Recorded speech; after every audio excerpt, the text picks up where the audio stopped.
addition to the ministerial role on our behalf, angels also serve God as God's army. In 2 Kings 6, the king of Syria was going after Elijah, an army of angels protected Elijah from the Syrian king's army, and struck them blind.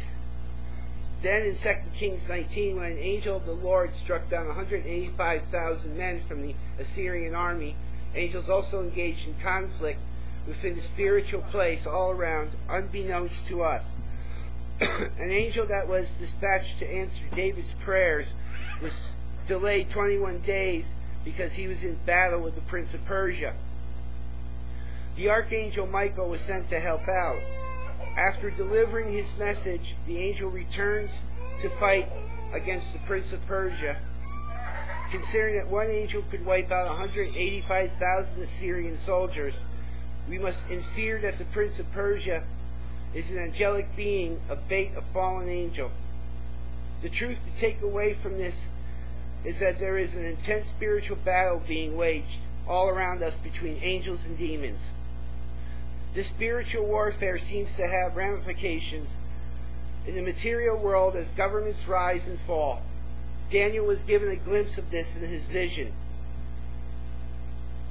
We see this spiritual battle motifs in the book of Revelation.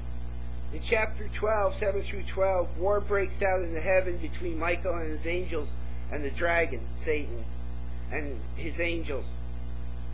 Clearly, angels are engaged in a conflict of cosmic proportion as they protect God's people from demonic hosts.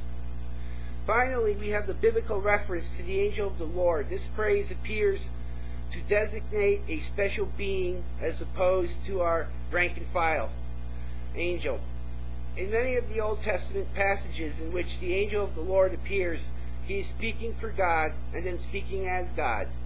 This has been explained by some Bible commentators as being pre-incarnate appearance of Christ. Where or not this is true is open for debate, but the biblical evidence is strong for equating the angel of the Lord as divine in many of those OT passages. In conclusion, what have we learned about angels? We haven't learned as much as some would like, but we have learned to dispel some of the falsehoods our entertainment industry feeds us. There are several things we can take away from this message. One, angels do exist. The Bible clearly and unapologetically asserts their existence. Angels are created beings. They are not eternal, but had a beginning at some point in the past. Angels are spiritual beings that have a real yet invisible existence. They have been angel fanes recorded in the Old Testament, but angels do not have the autonomy to appear in physical form. Angels are not autonomous. In other words, they act within the sovereign authority of God. Even Satan and his demons in the book of Job, Satan is allowed by God to torment Job. Satan cannot act without God's permission. Angels engage in continual spiritual warfare. This warfare is conducted on both the macro and micro level. In other words, this warfare concerns the affairs of governments and individuals. Angels' primary function is as servants to God and minister to human beings. They deliver God's message and bring comfort and protection to God's people.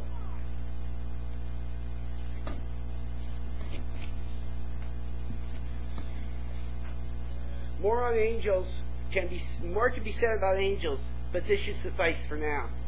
The Bible doesn't make a big deal regarding the activity of angels, very much because this is incidental to the message of salvation found in Jesus Christ. Our focus should be on Jesus Christ, who is the Lord of Lords and the King of Kings, and to whom all creation, even angels, will one day bow down.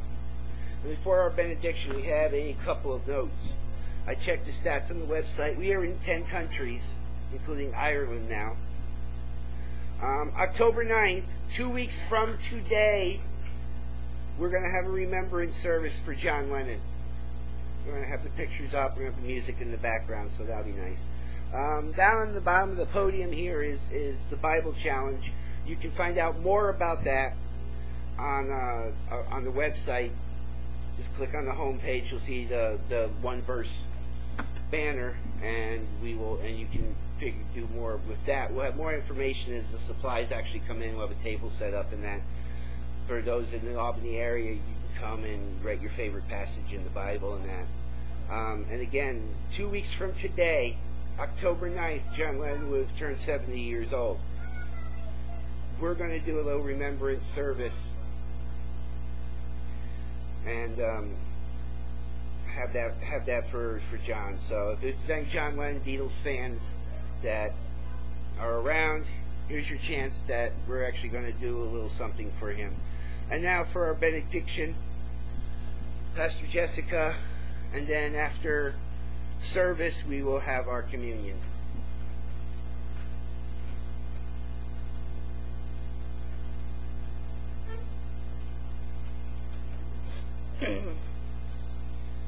If you could bow your heads in prayer, please. Go in peace, speak the truth, give thanks each day. Remember the earth and her creatures, for they are alive like you. Care for your body is a wondrous gift.